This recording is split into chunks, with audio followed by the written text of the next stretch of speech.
I was born in Southern California, in the Los Angeles area. I moved out to the Valley in, well, a long time ago, and moved to Glendale. I grew up out on the west side for quite a while in Glendale until I moved to Oregon for high school. And that's where I met Quinn and her brother in junior high. I went to high school in Oregon, and when I was done with high school and wanted to start college, start seeking a career, I decided to come back to the Valley. I like the sun. I like waking up to the sun. In Oregon, most of the time you do not wake up to the sun. You wake up to clouds. So I came back here. My educational pursuits, I've attended most of the community colleges across the Valley. I was at MCC, took some classes at Phoenix College, and then was over at Glendale Community College. I was actually on the track team at Glendale Community College for a little while. Got some scholarship funds.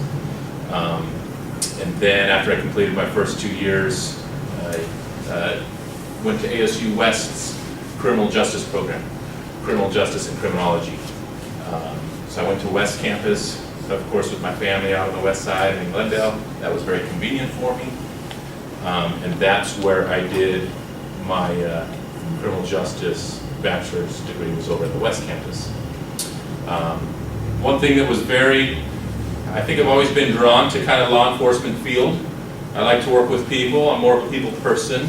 So I didn't want a job where I just worked with a computer or objects or things. I wanted to work with people in the community. So I was drawn to criminal justice. I'll tell you, when I first started college, I thought I would probably go into probation or parole.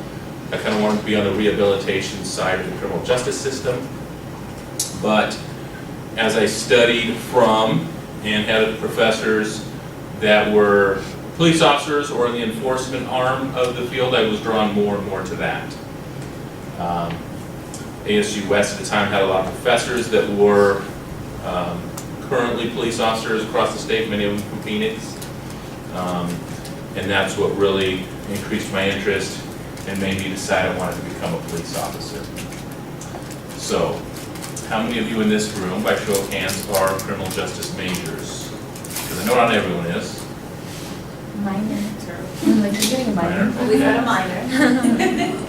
All right, I know we have some nursing, some social work. What other kinds of interests do we have in the room? Does that cover it all? Ma'am in the ASU shirt, because I love the shirt. What's your major? Social work. Social, okay, I covered that. Social work. My minor was in sociology. Really liked the study of people groups, how that influences each other. So that's good. Obviously, today's going to be heavy on the law enforcement side. That's why I'm here. That's my love and my passion. And so we'll talk about that. I was hired by the Phoenix Police Department in 2004. As many of you know, the testing process includes a pretty lengthy written test, hundreds of questions.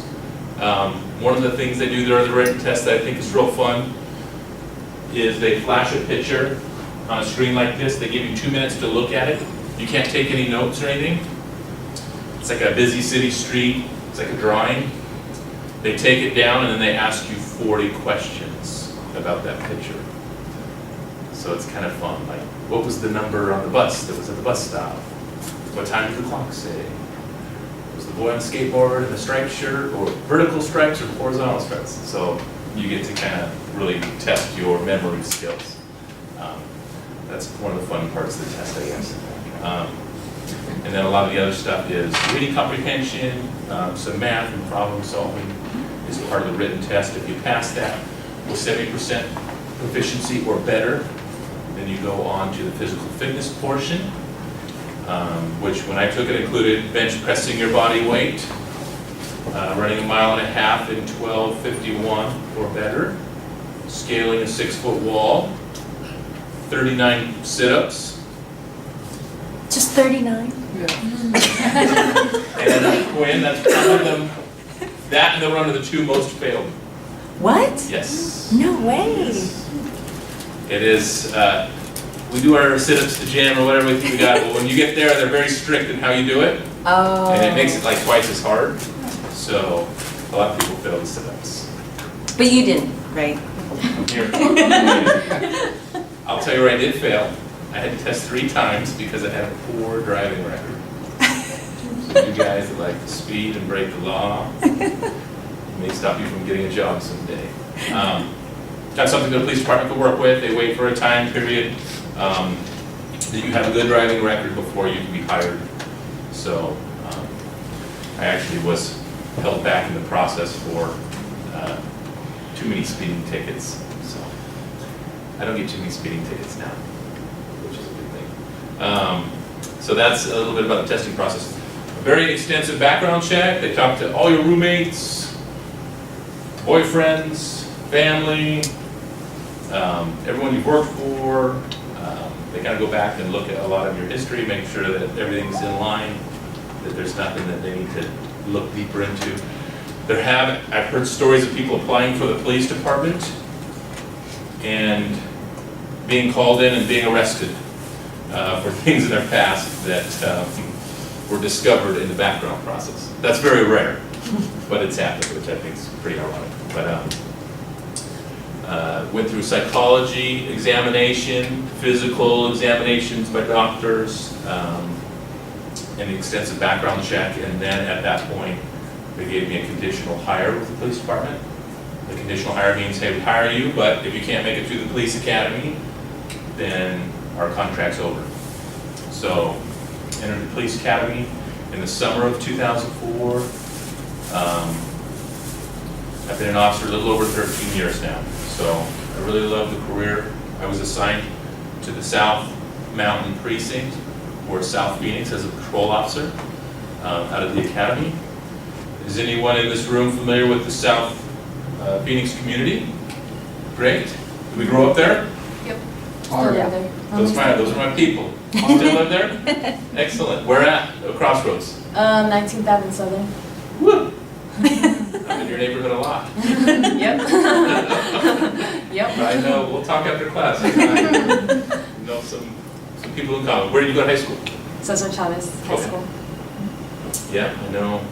I used to go to Troy Brown Metro Tech, then Glendale Community College. Now I'm here. I got my associate in general studies and photography certificate. Oh, okay. Well, we have the GCC connection. The principal at Trevor Brown right now Yeah. is a kid that I grew up with. Wow. We used to play football on the street. He's Dr. Trujillo now. You know, Dr. Trujillo and Trevor Brown. He's my childhood buddy. We used to run around, throwing a football around together. And sir, what General Crossroads in South Phoenix? The Marcos projects. Okay. From Buckeye and Third. Yep. Yeah, okay. Spent some time in the Marcos too. You probably, you grew up there when you were young? Yep. Okay. They Brian? probably cleaned up a lot. This is David that, Okay. Right. that I was talking to you about. Excellent, David. I'll talk to you after class too. All right. We have a lot to talk about. Yeah, it's a great community down in South Phoenix, very diverse. A lot of really good people down there. But unfortunately, it is an area of the city that does have a lot of influence from gang activity, which is where this conversation is going to lead into. But I, working in the South Phoenix community, really enjoyed police work, interacting with the community, saw the problem that gangs inflicted upon neighborhoods and the good people in South Phoenix, the influence it had on young people, and how it led a lot of young people down a bad path. And so that really sparked my interest in becoming a gang detective and working to enforce gang laws, crimes, gather intelligence on gang activity in certain communities. And 19th Avenue and Southern is one area where I dedicated a lot of my work to. I'm very familiar with the criminal street gang there. The Lindo Park Crips is probably one of my strongest suits of understanding of criminal street gangs.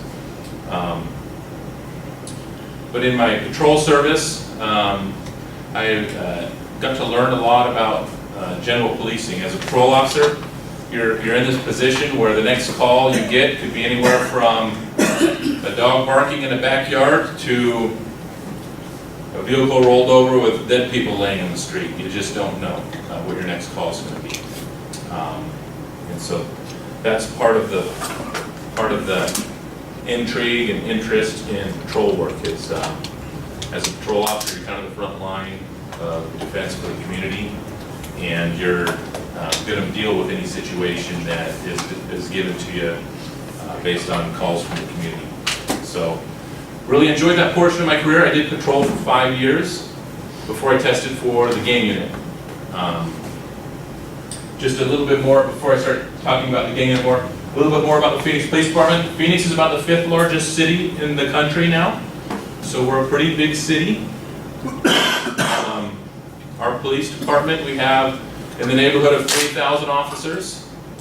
We're hiring a lot, so those of you out there interested in the law enforcement side, there's lots of opportunities. Keep a good driving record. Don't get arrested. Do the right thing. Do your mile-and-a-half run. And it can be on the table. It's a great profession. I think we get paid fairly well. It depends on the week and the day. Some days you feel like you don't get paid enough. Other days you feel like you get paid plenty, depending on what happens. I was asked earlier if I was out on the protest line on last Tuesday. I was there. That was a day where I wasn't getting paid enough. That was not a fun part of police work, but something necessary. You have to protect protesters from attacking the president. We got to protect both sides. So Yeah. yes, that is true, and protect ourselves in the process. But with the Phoenix Police Department, I think you have a lot of different options and opportunities. I think when you get to bigger agencies, there's more specialized fields. Within the Phoenix Police Department, I can become a scuba diver, a canine handler, I can become a pilot. We have 8 helicopters and 3 planes. We need officers to fly those. I think that's a real neat opportunity that you don't get most places. All kinds of detective fields, community resources. You can become school resource officers. The list kind of goes on and on. So that's a neat part, I think, about working for a big city is everyone becomes a patrol officer in the beginning, but from there you can specialize in a whole lot of fields. And so I think that's really cool because some friends I have in smaller agencies, they have interests that they want to focus on, but their agency doesn't necessarily offer that because it's small and they don't specialize as much. So that kind of brings me full circle to the gang enforcement unit. With Phoenix being the large city that we are and having what I would consider a significant gang problem, luckily, we're not as bad as Chicago and Los Angeles and many other large city jurisdictions, but we do have our share of crimes that are generated through the gang culture. And because of that, the Phoenix Police Department established a gang enforcement unit in 1989. The 80s is when Phoenix saw a large influx of violence and crimes attributed to growing gang issues in neighborhoods within the city. And that's when the Phoenix Police Department established a gang enforcement unit. So, our gang enforcement unit is comprised of several different sections. There are 2 night enforcement detective squads, which is, I'm one of them. We go out, we help patrol officers with areas of concern. Maybe patrol officers are having, maybe there's an uprising in the Marcos Deniza projects with kids vandalizing, graffitiing, maybe violent crimes, stabbings, shootings, beatdowns, robberies. If patrol sees an influx of violent crimes that we attribute to gang activity, then the gang enforcement unit would be asked to go in there and begin to address that issue. And we'll talk about how we do that a little bit. We also will assume disposition of investigations from patrol. So if you're a patrol officer and you go to a drive-by shooting scene, and we can attribute it to gang violence, and the gang detectives, us, will go in there and assume the investigation. We will conduct the formal interviews, we will write the search warrants, we will serve the search warrants, we will apprehend and arrest, and then we will take the case through the court proceedings. I have to testify in front of juries, educate them on gangs and what's common beliefs with gang members, common activity, and stuff like that. So our gang unit is out on the street, we're out in the public eye, and we do a lot with the communities. And we are dedicated to the enforcement arm. We may have questions later. There are lots of groups, great groups that we will work with sometimes that do suppression and education. I think to attack a gang problem, you need to have kind of a three-pronged approach. You need to have the education, you need to have suppression efforts or intervention, opportunities for people in communities to get out of gang life, and you need the enforcement arm, which is the police, to go out there and help protect the community, apprehend people who are not following the rules and causing a significant risk to the public. So we are the enforcement arm, and that's really my mission. But I will tell you that through a group that I belong to, Arizona Gang Investigators Association. This is an association that's statewide. It is comprised of law enforcement professionals, about 600 of us, anywhere from corrections, detention, probation, parole, police officers, highway patrol, everyone who's kind of dedicated to the mission of combating gang problems within their agencies. We're part of this association. We meet for trainings. We do stuff. This Sunday, we're taking about 60 underprivileged youth to the Diamondbacks games. We did a fundraiser, and we're taking a group of kids to the Diamondbacks games. So we do get opportunities to do more of that suppression side of the house. Not a lot, but we do somewhat. So, real good opportunity. They're a good group to like on Facebook for you social media fans out there. You can follow some of the events that we do. They'll probably be reporting on the Diamondbacks game this Saturday and stuff that we do with you. But Arizona Gang Investigators on Facebook. My little plug for them. I'm the vice president of that organization, so I like it. I love to educate people about gangs. I love to work with my fellow officers. I do a lot of work within the prisons. How many of you are familiar with Alhambra, 25th Street in Van Buren? It is the intake facility for the Department of Corrections statewide. So when someone is in a county jail, they go through court proceedings or they take a plea deal and they are sentenced to the Arizona Department of Corrections. The first place they will stop is Alhambra. Alhambra will do all their medical, they will tattoo screen, they will classify them, the inmates, and to what level of yard that they're going to go to, and then they will ship the inmates off to wherever they're going to be designated to serve their time. I do go down to Alhambra for intake. It's a fun process. Not fun for the inmates so much, but fun for officers, because we get to talk to people from all over the state who are coming into the prison system. And for the most part, most of the prisoners are pretty good with us, talk to us fairly openly. They definitely don't want the issues that they have on the streets or otherwise to follow them into prisons, and so they're pretty open about where they stand with issues gang-wise. It's not anywhere, I don't recommend being on the other side of the Department of Corrections. It's not a fun place to be. So, but it's a neat opportunity too in gang work that I do. I get to talk to a lot of people that are looking at long sentences. That's a tough reality in people's life when they realize the next 10 years of their life, or 15, is going to be spent behind the walls. It's kind of an eye-opening experience for a lot of people, but one of the opportunities I get to do. Any questions so far on the Phoenix Police Department before I get more into gang work and what we do specifically? Yes, it's Dave, right? My name is Dave, Mark. so that's good. Sorry. Don't worry about it, I'm worse. But, Okay. you said 10 years, that may not be a literal 10 years, right? In prison? Yes. Is that, or can they get out on a more lesser time? It depends. Some sentences you have to serve as much as 80% of the sentence that's inflicted. If it's for a violent crime, you definitely are going to serve a large majority of that sentence. Some property crimes, drug crimes, you may do less, significantly less.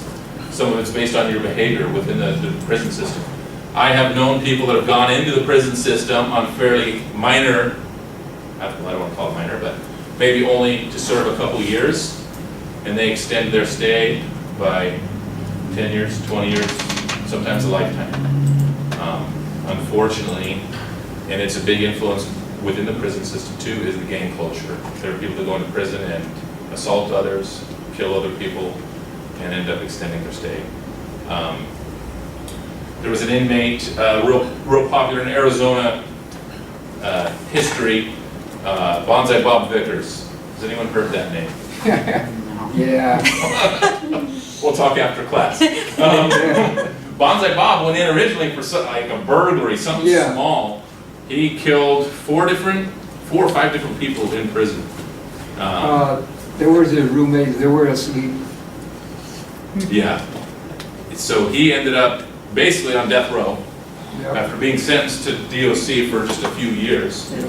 He, because he was so violent in there, he ended up, he was executed years ago on death row in Arizona Department of Corrections. So he's one of those examples of someone that went into prison and went a little crazy. So, Bonsai Bob. My dad used to work for the state as the risk manager for the state of Arizona. One of the things he had to do was review their death row protocols.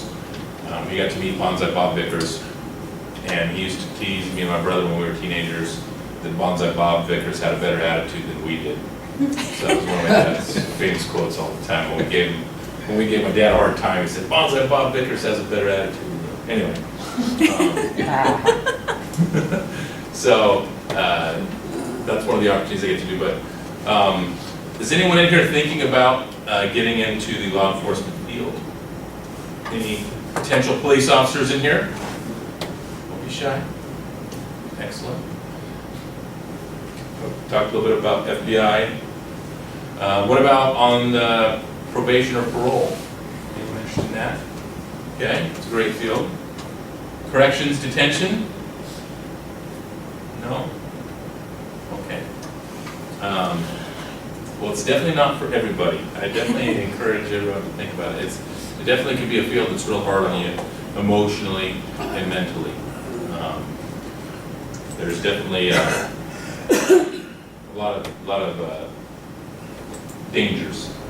I was shot in 2014, stopping a gang member over at 35th Avenue in Roosevelt, and so I think a lot of people at that point would have probably quit, but I obviously did not carry on, but that is a reality in police work too.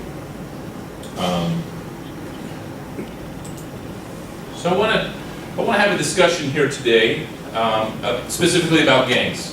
One of the reasons why I came in here, my interest is in gang work, and so I definitely want to talk to you about this.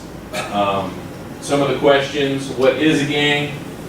I didn't want to block all of you from seeing the screen, but the questions up here: what is a gang? What is a gang member? What are some potential signs of gang membership? And then talking a little bit about gang tattoos, because everyone likes to talk. It seems like when I do presentations, people want to talk about tattoos. So we'll talk a little bit about tattoos, and gang tattoos specifically. But I want to pose a question to you in this room. You guys are all in the educational process right now. If I was to ask you to provide me a thesis or just a short version of your definition of what a gang is, what would you say? Yes, sir. A group of people. It's a group of people. That's it. Okay. And people want to cause trouble by putting gang signs on the wall. Okay. There's that. There's that element that people see as gangs being potential problems, right? Yes. Writing things on the wall. Criminal activity could be in some people's definition of what a gang is. What else? Showing gang signs to each other. Okay, maybe people that flash, use nonverbal cues or secret signs or something to communicate. Okay. Yes. So I actually took a gangs course this summer, and there isn't, like, different places have different, like, definitions of what a gang is. So, but most of it's like a group of people, basically. Okay. Excellent. Who did you take your course with? It was with Gabriel Caesar. Okay. He's a graduate student, I believe, Okay. or a doctoral student. Yeah. So you used to know a lot of them. It's been many years, Brian. I know Dr. Katz is still around. Know Dr. Katz? Who? Dr. Katz? No, I haven't. I will recommend for you students too, I'm going to throw a plug for Professor Roski. Do you know that name? Has anyone taken Professor Roski? I work with him. He's a gang detective over at Phoenix Police Department, but he teaches for ASU downtown here. I think his stuff's all online, but I was able to do some presentations for his class as well, in person. But he's a great guy, has some great insight. He's currently in the profession and has some great insight. So, okay, good. Hey, did he ever teach at Gateway? I don't know. He's young. He's, I don't think he's been around a long time, so it would have had to have been recently. Like about 3-4 years ago or something? Maybe. I'll have to ask him. I just know he's currently teaching down here. Probably like about 4 years ago. I'll throw a plug for Professor Roski because I can say he's a good guy. I got a question. Yes. Your questions here on gang are why? Broad, the gang, because the simple reason is, if you weren't talking about gang members that do violent crime and sell drugs and all that right now, Yes. that word just means a group of people. You know what I mean? It could be like the furniture they have here at ASU. That's a gang. You know what I mean? Yes. Since you're talking about members that are into violent crime and trying to hurt other people and all this, you know what I mean? What is a gang? That's what it is. It's a group of people in violent crime and selling drugs and that. You know what I mean? But otherwise, it just be us here is a gang right now because we're in a group. Good. You know. Good. Now I want you thinking that way because we're going to get specifically into. You could tell that some people have there is a negative connotation built into the word gang Right. oftentimes. But yeah, I think if you go by just a general definition, it could be any group. Right. So we'll talk about that. Now, I want you to also think in your head what you envision if I ask you the question, what is a gang member? Well, what makes someone a gang member? A gang member is they have a lot of tattoos on their arm and They their might. full entire body. Okay, they're a little easier to recognize when they have a bunch of tattoos, but not always. Yeah, but then you got them people like, you know, the Gang of Eight, Congress, you know what I mean? Mhm. And they're real proud of being the Gang of Eight, you know what I mean? So, Yeah. And it's just a matter, like you said, it's a matter of a group of people, the intentions of the gang, you know what I mean? The intention's a big Yeah. part of that, right? Yeah. It changes the whole game, right? You might be looking for a comprehensive immigration reform or something, you know what I mean? Or you might be looking for some way of, you know, creating a problem for society, you know? Right. And I'm going to answer these questions, but I wanted to get the thoughts starting before we get into specifically.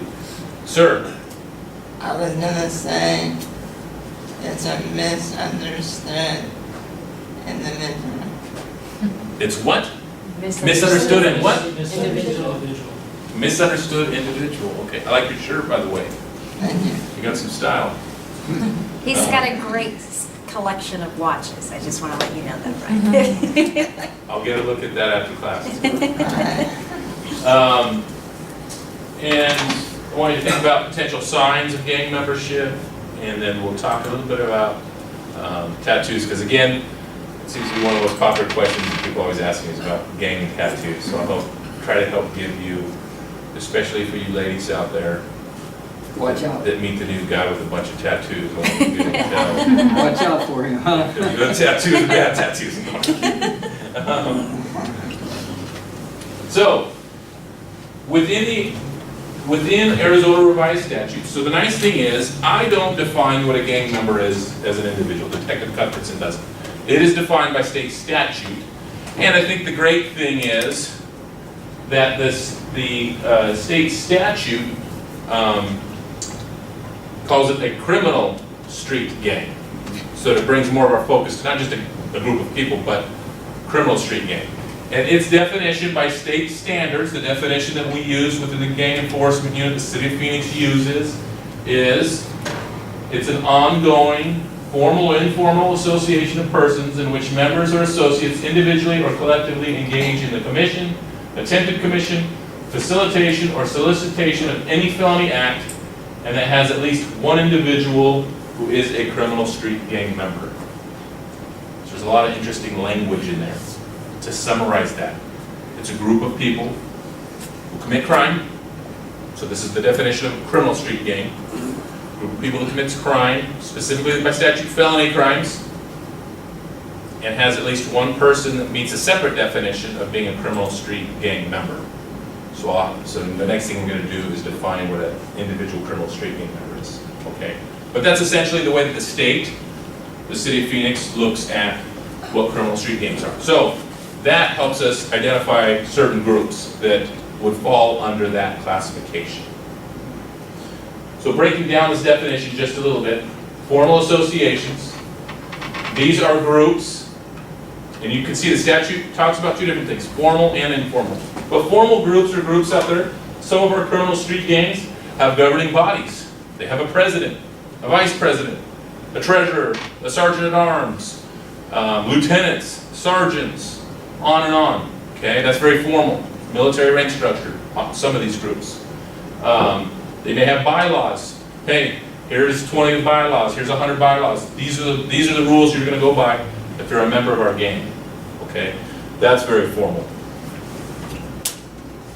There's checks and balances. So they may have they may hold some type of trial on you. They may decide if you're in trouble or you're not, based on the way that they had it set up. So, some groups that we've investigated in the past that have been convicted of crimes and that have been defined by law as criminal street gang groups. Many of us in this room may have heard of the Hells Angels Motorcycle Club. They have been involved in some illegal activities where they've been investigated and prosecuted as a criminal street gang. They're very formal. They have a very strict rank structure. If you want to be a Hells Angels, you're going to fill out background packets. You're going to give them your credit check. You're going to wear certain types of clothing. Your bike has to be a certain kind of bike. It has to be a certain color, so on and so forth. One of our largest gang problems in the state is the Arizona Mexican Mafia. This is a security threat group within the Department of Corrections. They're very formal. They have definitely a rank structure, definitely have bylaws, definitely have strict code of conduct that you have to abide by within the Arizona Mexican Mafia, a more formal group. And then Latin Kings is kind of a Midwest gang. It is a street level gang, but it's very structured on the street. So informal association. This is a group that's weak or absent of hierarchy, a lot of unwritten rules. So we may understand as a group what the rules are, but we don't necessarily write them down or sign a contract. This is what a lot of our street gangs in the city of Phoenix and across the street are more like, more informal. There may be any number of OGs or people that are kind of view themselves as shot callers within the gang, but they may not have like one guy in charge, so on and so forth.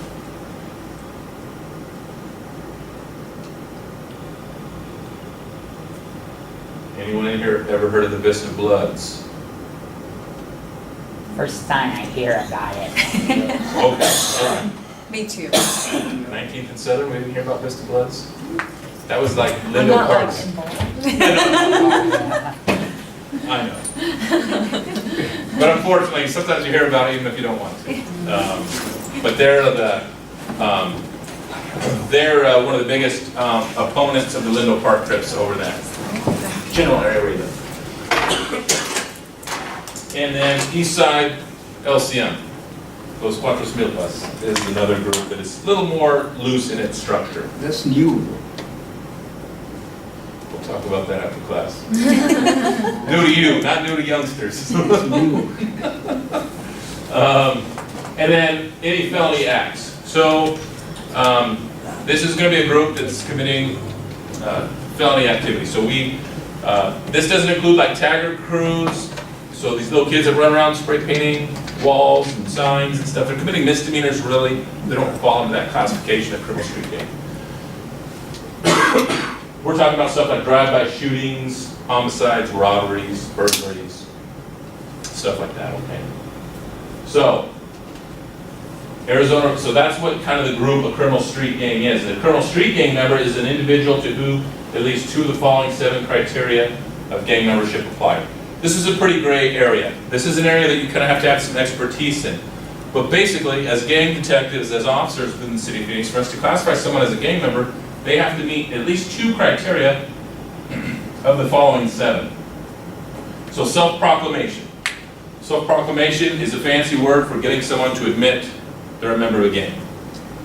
So if I'm talking to an individual and they tell me, hey, I'm from Southside Posse, okay, that's a criteria in and of itself. But I still need 2 criteria, not just 1. So that's something we seek. I think in most field interviews I do with people, I typically would like to hear them tell me what gang they're from. But gang members these days are kind of sworn to secrecy. They're not supposed to tell us that they're members of gangs. So it's hard to get sometimes.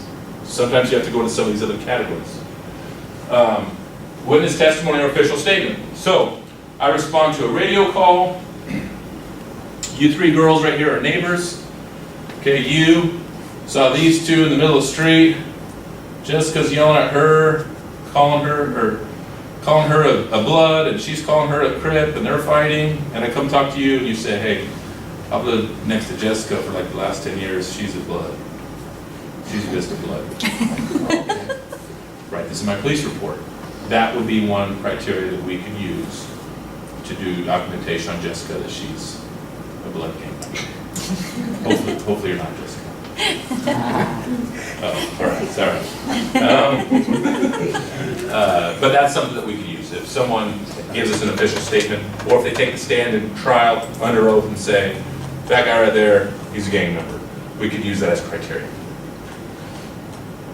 Written or electronic correspondence. A lot of gang members, due to the profession they choose, end up in prison.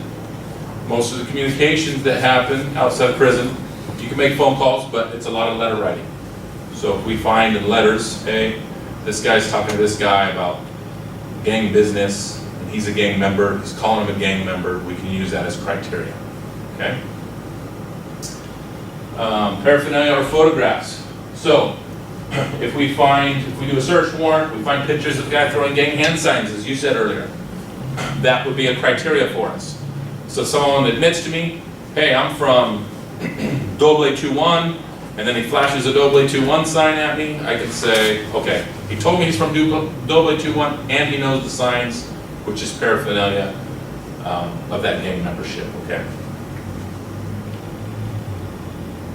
Now, gang hand signs can be tricky, okay? I'll show you an example.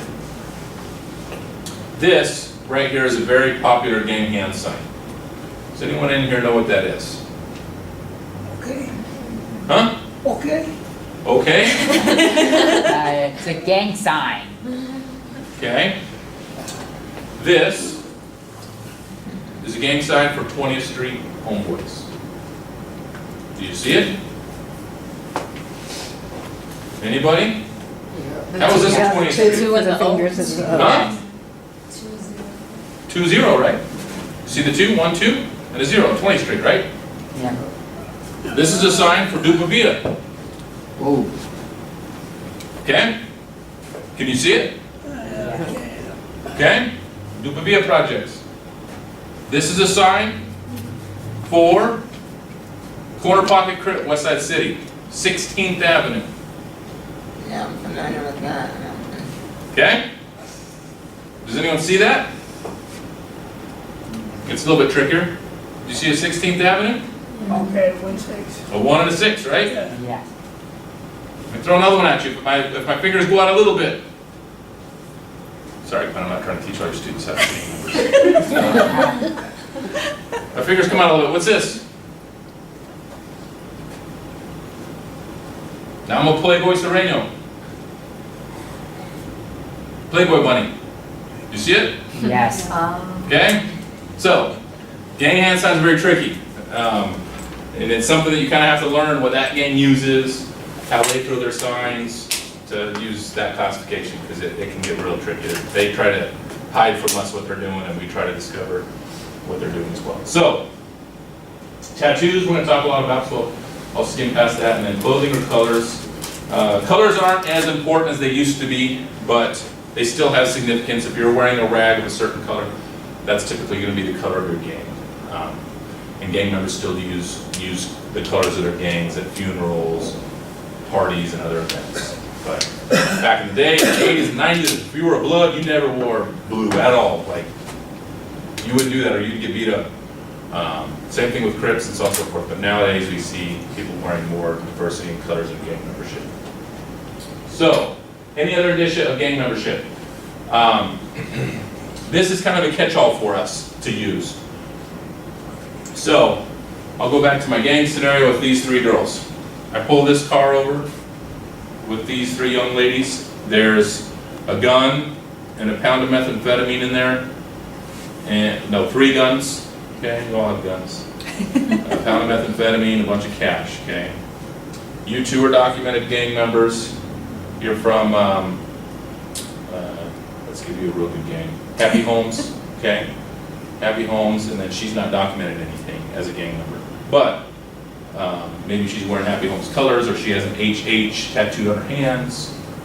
We could say, okay, she has gang tattoos and association with other gang members from Happy Homes. So that's kind of how that works for us. So we'll look at people engaged in criminal activity and who they're with to help determine sometimes. So here's a group of kids all hanging out. We may have several of these kids documented as gang members, maybe, and hopefully none of you recognize any of them. Do we have any West Phoenix in here? What high school? Sierra Linda. Sierra Linda?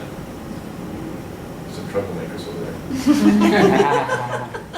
Which high school? No, this young lady here. From Dirty TC. Tallest in Chicago, so that's a big gang, influential group over there.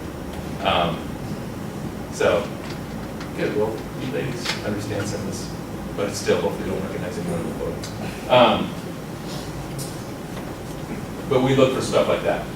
Now, I want to talk about what drives people to become gang members, okay? Why do people, really in the end, getting involved in criminal street gang membership? Gang members will typically tell you there are 2 things are going to happen. You're going to end up 1 of 2 ways when you join a gang. Does anyone know what they say? Yes. Death or life Okay?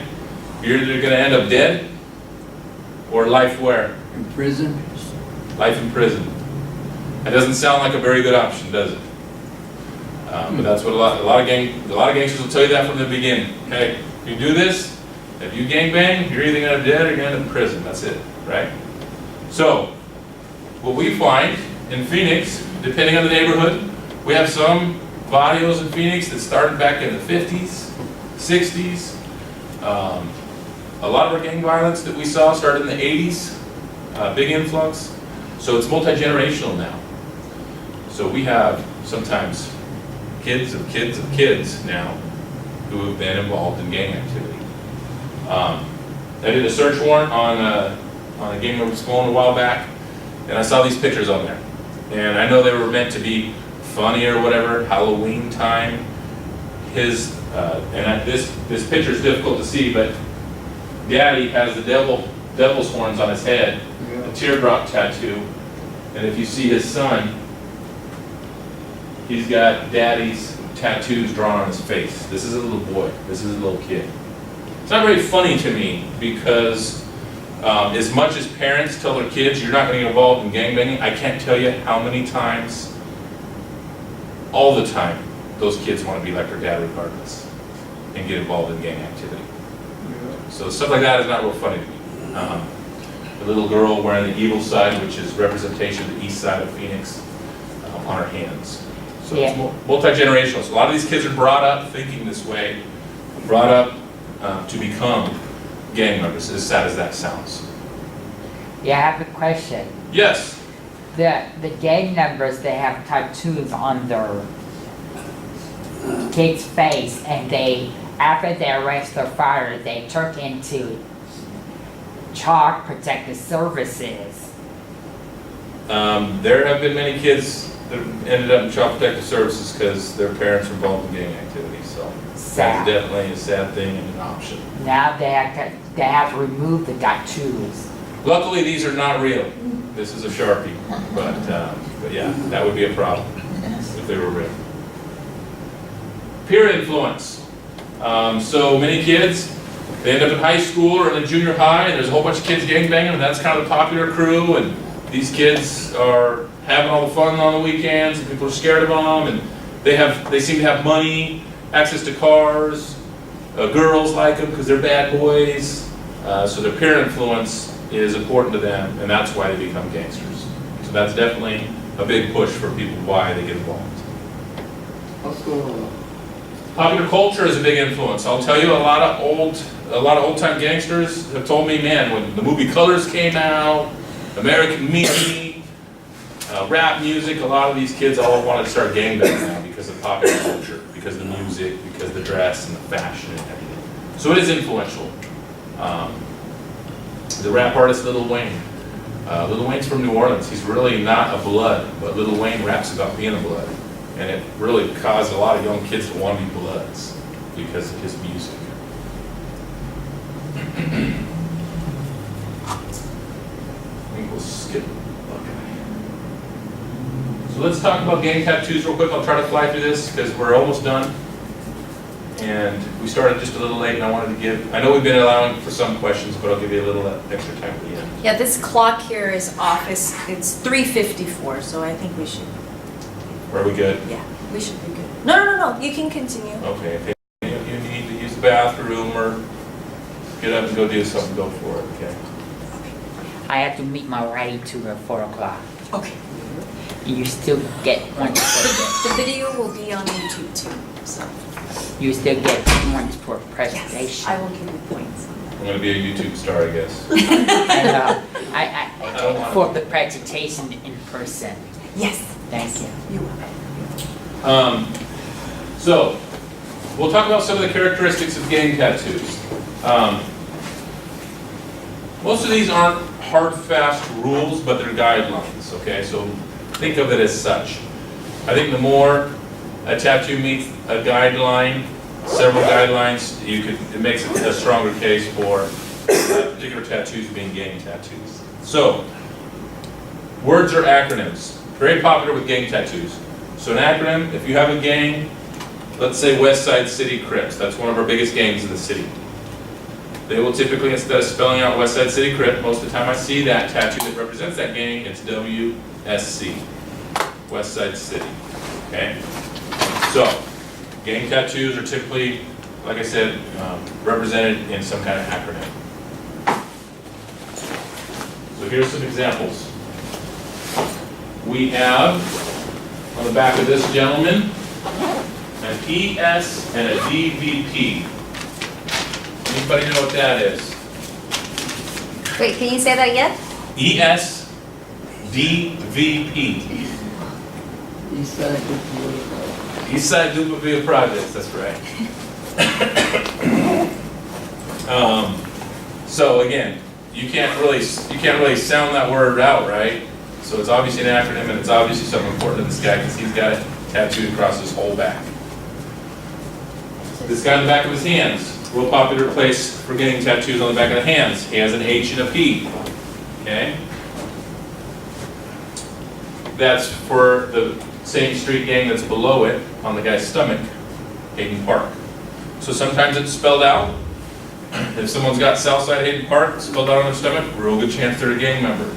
Okay? It makes my job a lot easier. They sometimes just have the initials. They'll be like, oh, that's for my grandma. And something like that. That usually isn't true, but could be. So this is just some examples of the way that gang tattoos are seen. So, we also look for numbers or Roman numerals. Roman numerals are very popular in gang tattooing. Not everyone in here can read Roman numerals, right? Does anyone in here know how to read Roman numerals? Only to a certain degree. Yeah. Once it starts going over like 100, I'm in trouble. But I can read them for the most part. So, gang members like to use Roman numerals to represent the number that their gang represents. They also will use Aztec numerical system, and that's a whole other tricky way of looking at numbers. And I think maybe only one of you knows how to read Aztec numericals in here, I'm guessing. This is a representation of Aztec numerical. Each bar represents 5, each dot represents 1. So on this particular guy here, you can see he has 3 bars. 5, 10, 15, 16, 17, 18. And in case you didn't know that was 18, he put it on his cheeks for you. So girls, maybe college students, when this guy comes to pick you up, he's a gangster, okay? It's not his football number, it's not his baseball number. Okay, just be, as long as you know what you're getting into, okay? So obviously this is big, something big and proud to a lot of these guys. I mean, if a guy's willing to tattoo a big 6'4" on his face, that's something that he's really dedicated to, something that's real important to him. Something that he's not afraid to represent to people on the street. Geographical identifiers. Within the city of Phoenix, our street gangs are pretty much divided up. South of the river bottom in South Phoenix is the south side. That's from 48th Street to 35th Avenue. There's a Southside 35th Avenue gang, there's a Southside 48th Street gang. Even though those are kind of spread out, to south of the river bottom. You go north of the river bottom and you use Central as a divider. Everything west of Central is west side gangs, east of Central is east side gangs, with a couple exceptions. There's a couple gangs that claim Central Side or Mid Side in Phoenix. And then north side gangs is hard to say, but kind of north of Glendale-ish, Camelback. There's several gangs up there that represent the north side. But gang members like those geographical identifiers. The WS for west side, SS for south side, ES for east side, so on and so forth. So those are clear indicators of potential gang membership. Oftentimes and not always, they're large and legible. Gang members typically want their tattoos to be legible. They're not like, a lot of taggers and stuff like their stuff to be all hidden and swirly and artistic. Gangsters really pretty much want you to be able to read it for the most part. It's not always large, it could be in between fingers, it could be in small places too, but a lot of gangsters like to blast it big on their chest, backs, and so on and so forth. Memorial tattoos, real popular with gang members. Gang members will often, as a child and growing up, I only knew, I had a friend who died when I was 8 years old from leukemia. I knew a kid who died in high school, but that was pretty much it. You go talk to an 18-year-old gang member, oftentimes they know lots of people that have been killed because of the lifestyle that they live. And oftentimes those people will be memorialized on their body. Not always, but oftentimes. And then gangs have different types of signs or symbols that could belong to that gang. So if there's a sign or symbol, if you've got a kid and he's got a Chicago Bulls symbol on him, but he doesn't know anyone that plays for the Chicago Bulls, if he doesn't even know that they're a basketball team, we got a problem. Okay? Probably a gang member. probably has a different meaning to that kid. So keep that in mind.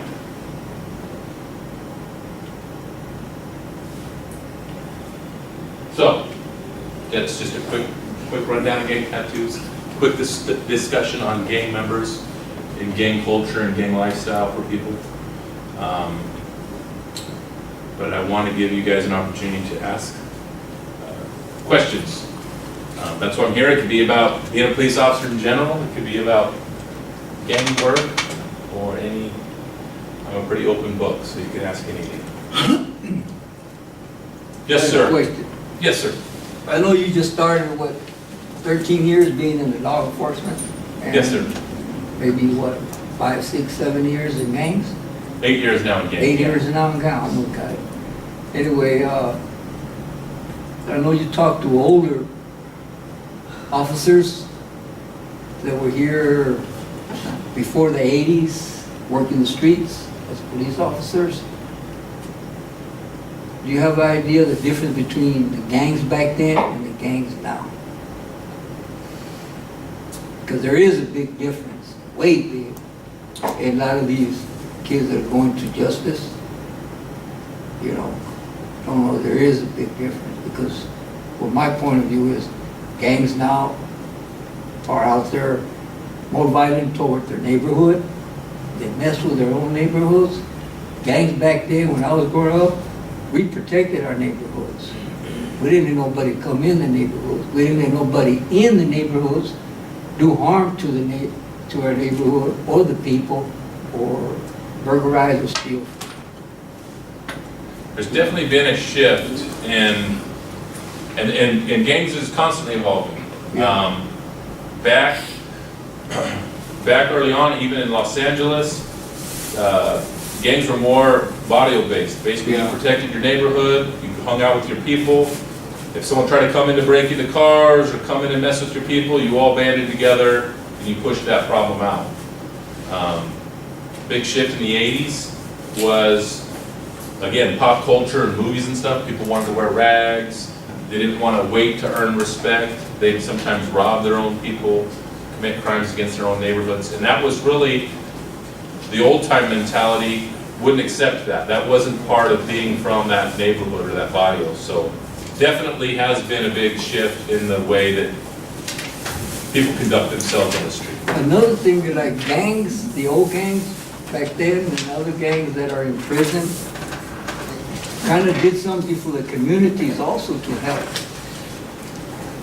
When the 80s started, those drive-bys, word was sent from the prison system.